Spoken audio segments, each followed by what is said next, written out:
additional federal workers are slated to now be fired. Obviously, I'm sure you have multiple concerns over this, but the question I want to ask you along with this is, all these cuts to HHS, are you afraid that this could make Americans less safe? Of course, it's going to make Americans less safe. Whether it's Social Security, Medicaid, whether we're dealing with FEMA, whether we're doing the Fire Academy. And remember, I will say I have 35,000 government workers in my district, including NIST and Fort Detrick and NIH, National Institute of Cancer. But we look at HHS, Health and Human Services. This is another huge blow. And the problem is that it's not just one of these agencies. It's the cumulative effect on all of them and the end game. Because as you're looking at it, and what we're hearing right now in terms of Social Security, because these cuts were just announced today, right? So of course it's going to have a ripple effect across all of the services within Maryland and across our country. But what I'm having, heartache about is that what is the end game here? It's about, they talk about efficiency and effectiveness, which of course we all want. But, this is, penny foolish, pound foolish. But, if anything, it's making us sicker, less healthy, impacting our U.S. competitiveness, undercutting our national security, in fact, jeopardizing our national security. And, governments, this whole thing of, and I just have to lift up and say this, what is the mission here of our government? There is, I'm one of those, I'm a freshman member of Congress, but I've worked, in the satellite industry. I've worked at a law firm. I've worked in nonprofit. I was Deputy Assistant Secretary of Commerce.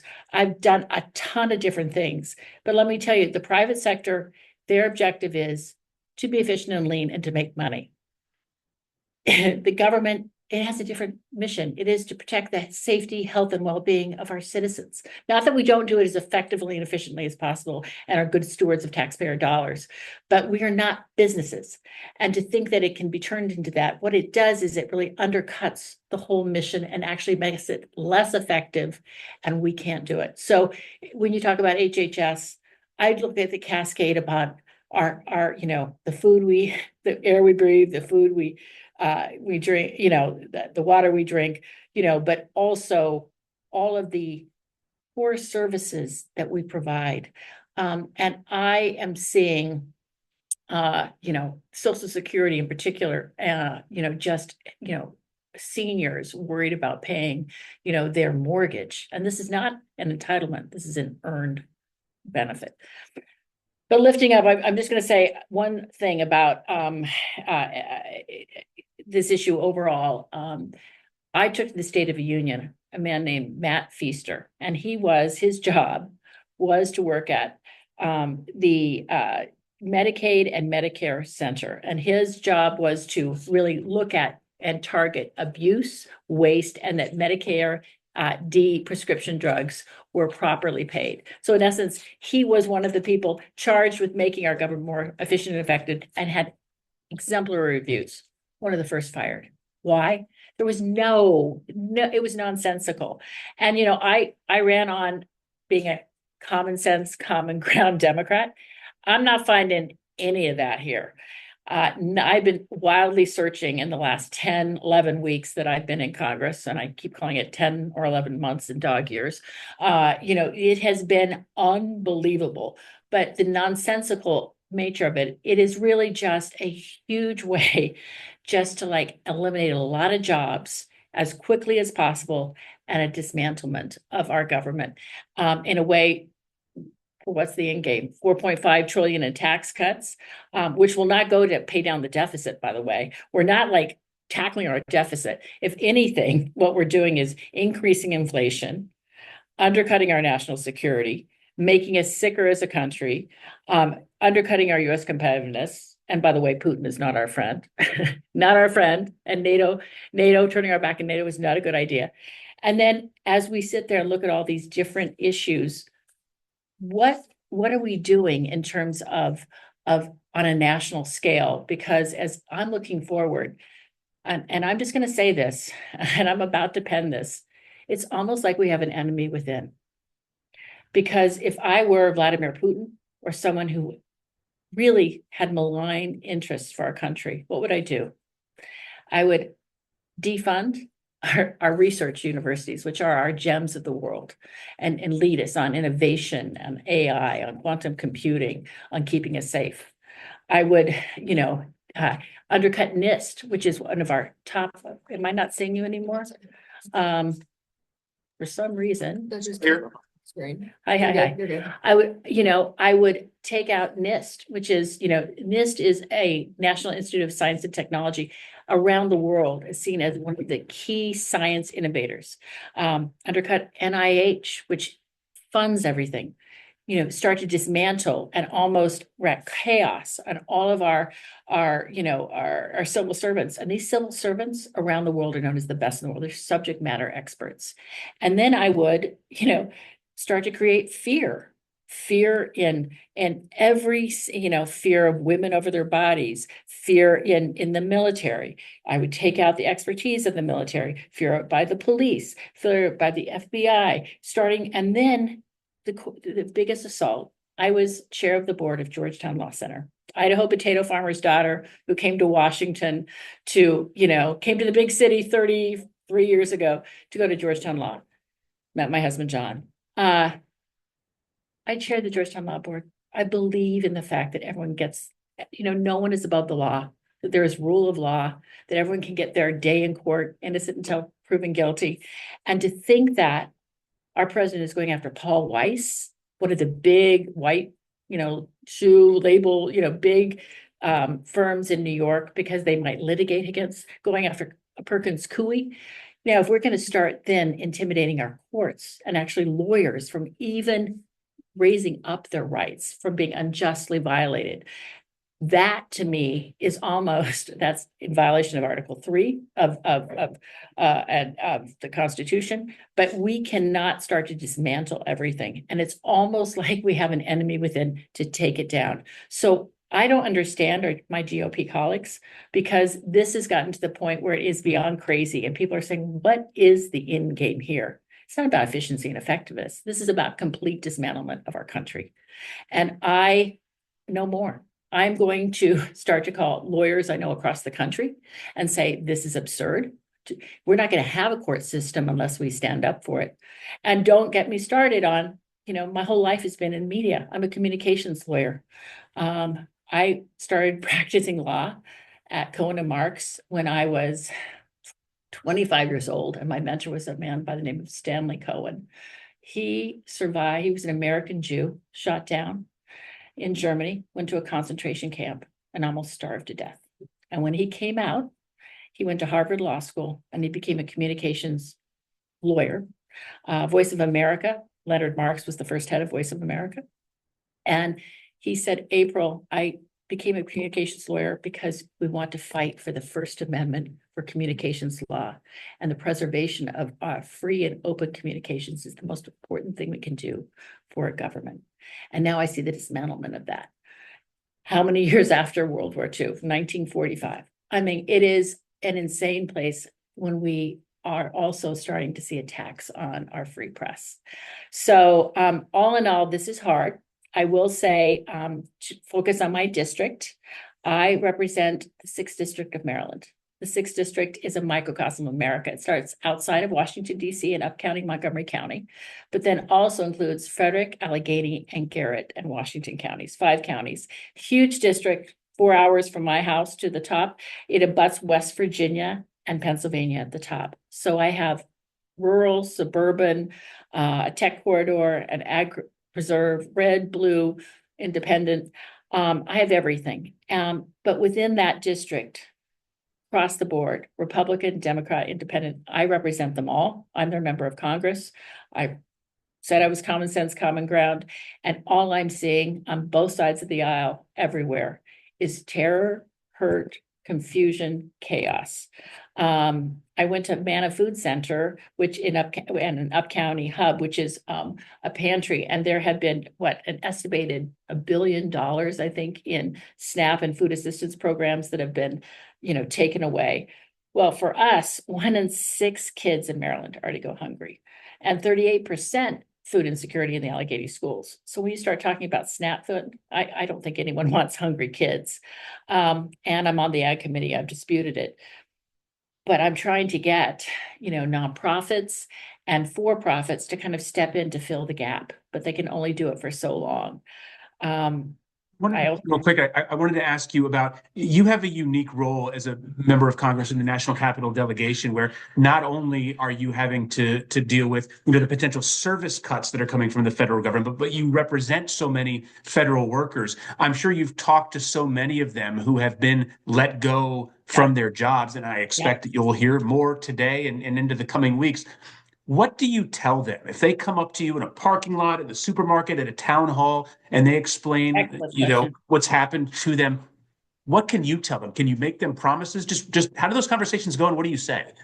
Well, it's really interesting. I do. I actually went to an employment and job fair with Governor Wes Moore in Frederick County last week, and there were several laid off, terminated government workers from places like NIST and NIH, researchers who did cancer work, for gosh sakes. And they were, first of all, I'll just say, they were like, I was doing a great job. I've worked in government my whole life. Many of them are veterans, incredible public servants. First of all, you're dealing with their bewilderment. And then they say, what do I do? And I say, well, first, let's find out if you've been unlawfully terminated. And some of them have been, think they might be called back into work. And boy, what a hostile work environment that would be for them. But two, if they, I say, listen, let's try and figure out ways we can, apply for jobs. What I've been doing is, one, seeing if they were unlawfully terminated and helping them with that through our government office. And through our official office. By the way, we've had over 40,000 constituent calls, emails, and visits. That means about 3,800 to 4,200 on average per week that have been coming in. And we have been servicing about 90% of them. We're going to get to them all. Unbelievable.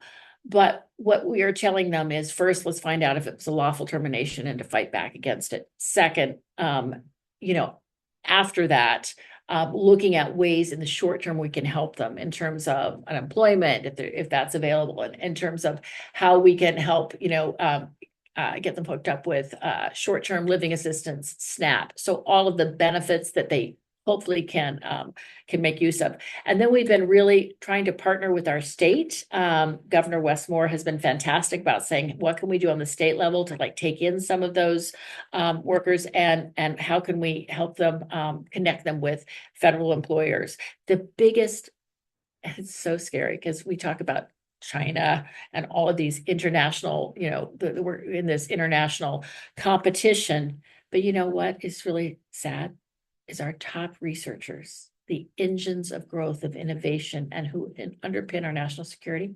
Where are they going? China, Europe, Canada.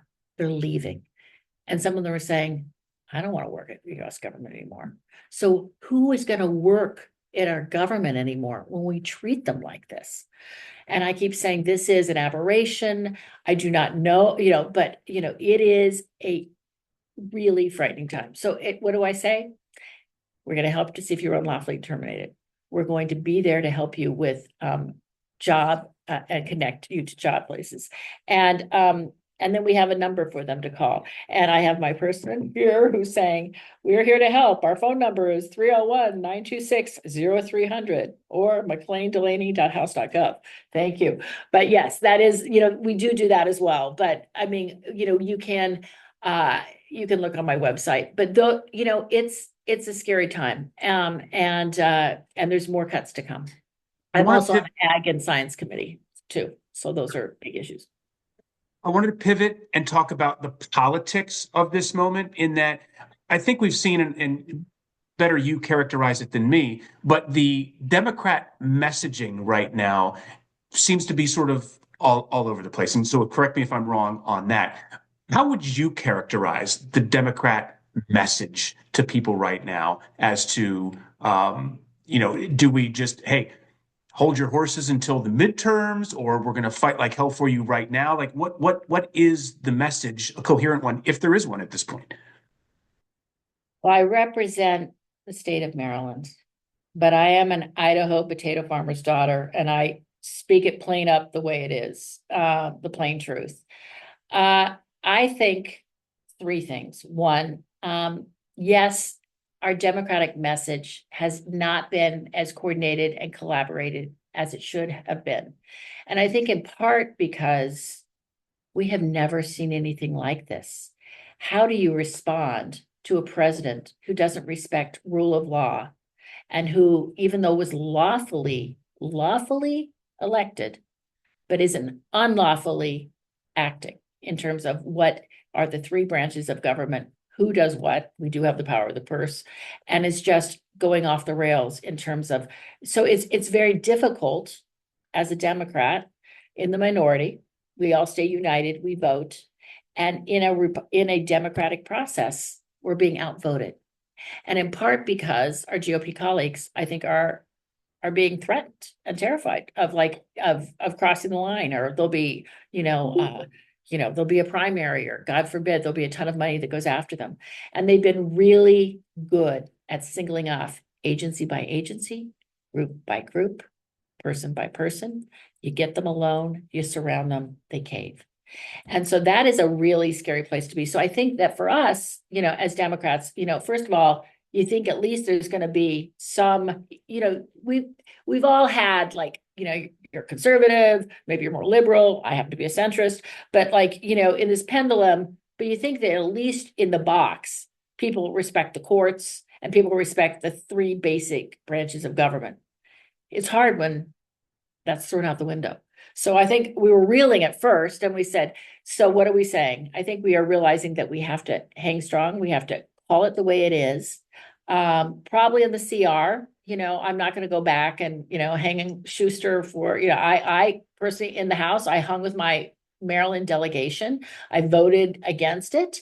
We did as a whole in the House, what they did in the Senate was the Senate. Maybe he had access to other information I did not have, but probably the thing we should have done is 3 weeks before that CR said, we need some commonsensical things. Our demands are A, B, and C. And we say, yeah, that's common sense. And maybe we would have been able to put some guardrails. We probably should have thought about that first in terms of what was happening. But I think things have been coming so fast and furious. Going forward, what do we need to do? I think that they are driving a narrative through social media and through platforms. And frankly, I think overseas platforms. I think there are platforms, not promulgated overseas that are trying to stew, conflict. Why fight us when we fight each other? And so, I think we have to become more nimble in that digital realm in terms of how we are meeting people and the narrative where it is, and how are we uplifting the stories of how the impact is happening. For instance, what I'm going to do is I'm going to say, what do these Social Security cuts mean across the 6th district? Case in point, the Department of Education. A lot of farmers I met with in Allegheny and Garrett, I don't know what the Department of Education does. We don't need that. Oh, I don't know. It should be a local level. No, there's something they said. That doesn't mean our future farmers of America and our career technical training education is going. And I said, yeah, pretty much. No, we can't have that go. All of a sudden, there's this cascading effect that people don't realize the impact of a lot of these cuts until it hits them. And there's going to be a big public outcry. And so I think that, what we have to do is keep pushing back, saying no, lifting up what is wrong. And I think the last and holy grail for me is the courts. And when I heard that the speaker had floated kind of just, let's get rid of the federal courts. I'm like, that to me is the holy grail. I mean, that means our government is gone, right? There is power corrupts and, absolute power, whatever. You cannot go without courts that call balls and strikes. We need someone to call balls and strikes and to have precedent, and also to have lawyers that will be not intimidated from representing clients. So for me, that is going to be my holy grail, in addition to responding to my constituents. my last question to you sort of paints around the corners of what you just said. So I just want to drill in with a little more specificity. It would seem that your background is made for this moment as a lawyer and as a professional communicator. So if you were able to wave some sort of magic wand over the Democratic caucus, stand in front of them and say, this is what we need to do, what would that thing be? Well, first, I think we need to solidify the courts and say that is a non-starter. And according to a recent CNN poll, it was something like 84% of Americans, Republicans, Independents, and Democrats all said that the president and the administration has to respect court rulings. If they don't, I think that is the holy grail that we really have to start. So I'm going to say that's the first. I think the second part is, I think what I was talking about in terms of messaging, I think we have to be better. We cannot be Republican, Democrat, even at this time of pointing fingers over, what are they calling it?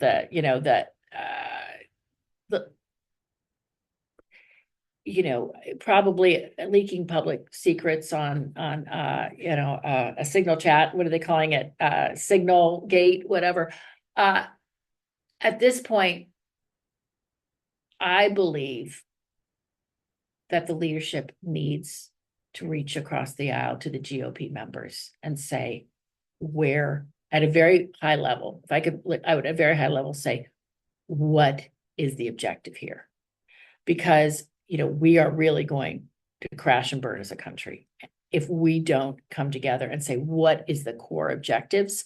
And I would really start to figure out the way in which the Republicans and others are communicating, because a lot of it, we've got a toxic brew here. This is the toxic brew and why we're we have gerrymandering, we have our platforms, and we have dark money.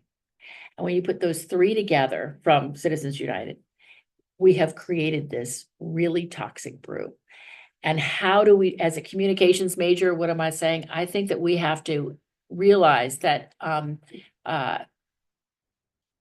it's hard for the average voter to know what is truth, to know the story. And by the way, local news and broadcast news is one of the last trusted bastions.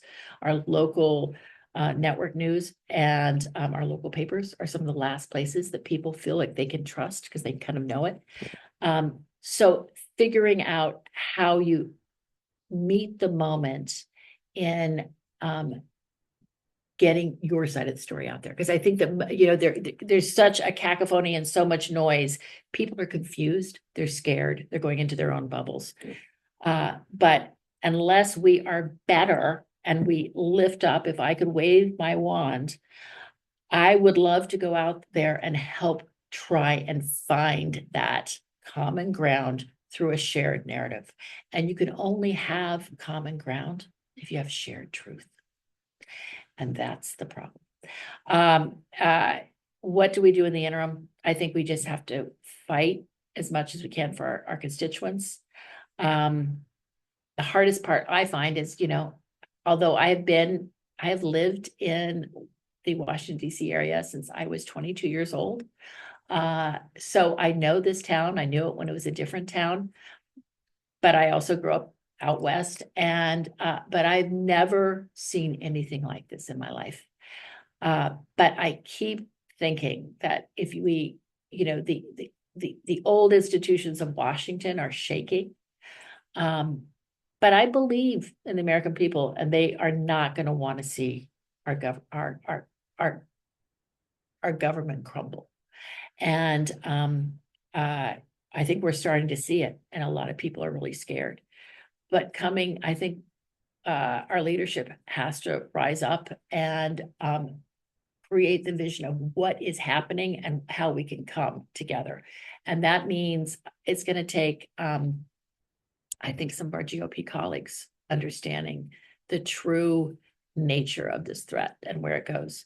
And, if you look at Project 2025 or even, some of the underlying pins of the digital, the digital state, the nation, some of these, these technical companies that are coming together to try and really spread this message. I think we have to meet them where the message is being spread and help with the truth. This is a bigger issue than I think anyone really realizes. And I have tried very hard the past 10, 11 weeks to say, what can I control? What I can control is the message to my constituents, being there to hear them, trying to give as much as I can in terms of, services, responses, what we can do, highlighting the impact, and making the right votes. But on a national level, so that's on a local level. And I'm blessed that, I live 45 minutes from the Capitol. But on a national level, I have been, frankly, as a freshman, taking my time to figure out the way I can rise up. And I realized the best way I can do that is to galvanize different parts of and communities to push back. And in that, I think it's protecting the government workers that I have within my district. And also, really, as I said, I'm going to really put forth a lot with lawyers and our courts and trying to protect that, because I think that's the last guard. And hopefully, as a Democrat, I hope we flip the House in 2026. I know we will. And that will also be an additional rail, but we got to get to 2026. What you were just saying there at the end, I think it makes it's a little easier for you in your district in that you're in a swing district and you have so many Republicans up in the western part of Maryland. I'm just south of your district. I live in North Potomac, so I'm familiar with the district and how much of a swing it is. So I think you'll probably, it sounds like you'll find a lot of those disaffected, deep Republican voters that you would be able to utilize for that. Not utilize in the sense of props, but you know what I mean? I think this administration is really miscalculating the impact that these draconian cuts are having on their everyday lives. And they're trying to understand where it's going. I think two things that are going to hit the administration very soon. If there is not peace in Ukraine with Russia, which Putin does not seem to be running to the negotiating table. If he doesn't deliver on that, like he promised, and the rest of the world is turning on us, that is a huge issue in terms of our national security. And then two, I think if we start to see with these tariffs, with a lot of the chaos and layoffs, a lot of the top CEOs in this country are now are really concerned about where we're going. So they're not hiring, they're cutting back on what they're buying. And so that turn, if we start to go into a recession, if we start the economic impact, because he ran on, I'm going to cut down, the price of eggs are going to go down, everything is going to be more affordable. We're seeing affordability not go down, but go up. I mean, inflation is going to start to trickle in. Less jobs because there's going to be less hiring. So the economy and national security are going to start to bite them very soon. And when that happens, you're going to see a real, souring on a lot of this. And in addition, our government, you can't Humpty Dumpty. You can't just put back a lot of these agencies that have been building. I mean, these agencies are renowned. I mean, it's not that we don't have bloated fat that we don't need to get rid of, but I mean, common sense, common ground. If we needed to cut waste, we should have gone to each of the agencies' heads and said, okay, maybe in the Pentagon, some of these Cold War programs are, obsolete. Take 20% off. Everyone take 20%, but let the subject matter experts who have been there forever to figure out how they can best do that without, hurting the everyday welfare and safety of our country. And last thing, I am terrified of for our national security. I think that what happened with, Signal Gate is only one thing, but, the experienced, mature brokers who understand how it works internationally, have been let go. It's just, we have our biggest ally. Yes, if you think about it with Canada, one example. Yes, in the dairy industry, we used to let them have a good deal. Why? That was intentional. It's called soft diplomacy. So that whenever we needed an ally, Canada was there for us. I just had friends who went to Canada. The Canadians are so angry at us. They were booing. They were booing. And you go to Europe, NATO. We created NATO for us. And like we've slapped them in the face for Putin. And so as I sit there, we are really undercutting our national security, not funding and putting money into a lot of our defense programs that the military needs, and we are insulting our allies. Apparently I just had family go to Europe, and in Europe, they are saying, we don't want Tesla. They're all going for the Chinese. They're all going in on the Chinese. Everyone, the governments are like, forget America and Russia. We're going in on the Chinese. Was that the end result that we wanted? I mean, it is a huge blow up in everyone's face. So on all these things, you can tell I'm plain spoken, but I believe for me, I'm going to focus on my district. I'm going to focus on my constituents. My office is just working 24/7. We're responding. We're out there. I'm out there every other week, whenever we're not in session. I'm driving all over. I did have a town hall, and I had a town hall with Jamie Raskin and Frederick, and that was a fantastic, I think it was great. People were upset that they couldn't get in. I think within an hour or two, all 500 seats at Hood College were filled. And I had it online as well. But what you saw was people were scared and they were upset and they wanted to come in and yell. But I said, listen, I'm as frustrated and angry as you are. And I'm doing everything I can. Why can't you go into those agencies and get arrested? And I'm like, I don't think that's going to help. That's not going to help. But I understand your frustration. So what can I do? And I went through all the letters and the different, pieces of legislation. But I think that in the end, it's just a continued fight forward. And I am just going to keep showing up. Listen, this has been extremely thorough. You've been very gracious with your time, Congresswoman. I really appreciate you taking the time to talk to me about all this. And I'm going to have a series of stories for next week. I also interviewed Congresswoman Elfreth. So I've got the two of the three. I'm sure she had a very similar take on a lot of this. Yes. I think the overlap between the two of you in talking about the discussions within the conference centered on pricing. And the economy and lowering prices is that that doesn't seem to be her take. Was it doesn't seem to be part of the coherent Democrat messaging out of the caucus right now, because we're playing, not we, the Democrat caucus seems to be playing whack-a-mole with everything that's coming out of the administration. So it's been hard to sort of nail down one thing. But I think to have a coherent economic message, I mean, let's be real, to have a coherent economic message, the market wants certainty. You can't have certainty. I mean, unless you have certainty, you don't have hiring. You can't, you don't have lower interest rates. You don't have the ability to make investments in infrastructure and things that actually have an ROI. So, if we are disrupting all of that, I think it's really hard. But I think for us to lift up and say, you need to have certainty and we need to come together. That is, I think that's the message that we have to start. And how would we go about it if we, when we again have that level of power?